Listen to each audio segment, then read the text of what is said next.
Hello and welcome to the introduction and basic user guide in using the Watchgas QGM from our partners at Watchgas.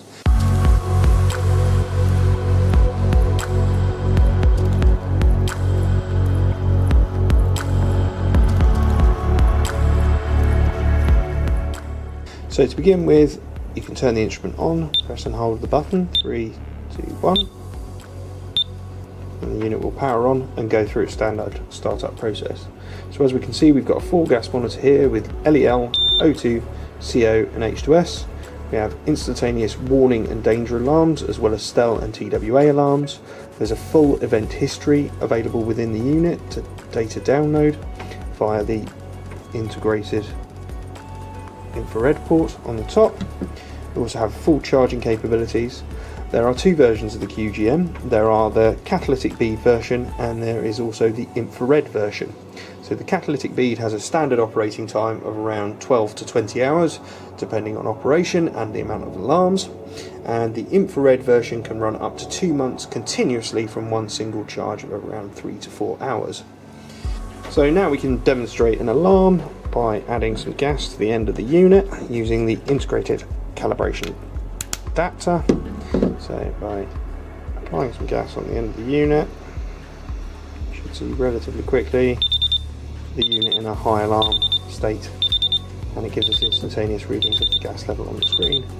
And then if I reduce and remove that and allow that to clear out, this will go back to ambient levels.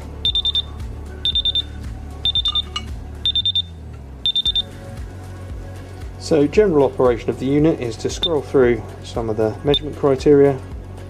You can press and look at our high limits, our TWA values, our STEL values. We can clear any of our high, low and STEL and TWAs. We can adapt our alarm values. We'll take a look at our alarm values by pressing and holding. So we can see our low alarm value, our high alarm values, our TWA and our STEL values. We can look at the type and version. And then this is the calibration factors and thresholds for this particular device. Now to enter calibration mode, when you get to this section, press and hold, and you will now enter into the user calibration function. So firstly it'll ask you to do calibrated 0, so press and hold. And now we're performing a 0 function, which takes around 10 seconds to 0 the 4 sensors. Once the 0 is complete, you'll be given the option to do a full span calibration.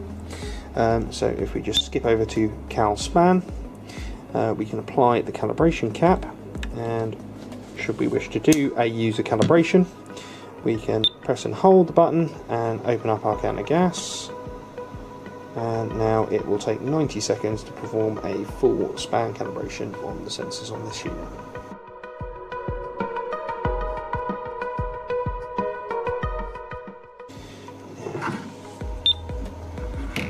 As we can see, the calibration has completed successfully and all sensors are okay. And now we can remove the span calibration and we are back in normal operation. So to remove the clip, we clip around the bottom, and we can see all charging is done by the lower port here and infrared communications by the top port. It will take a few seconds for the instrument to stabilise and come back down to ambient conditions. As we can see, we're back in normal operation, and to turn the instrument off, we press and hold. Power off in 3, 2, 1.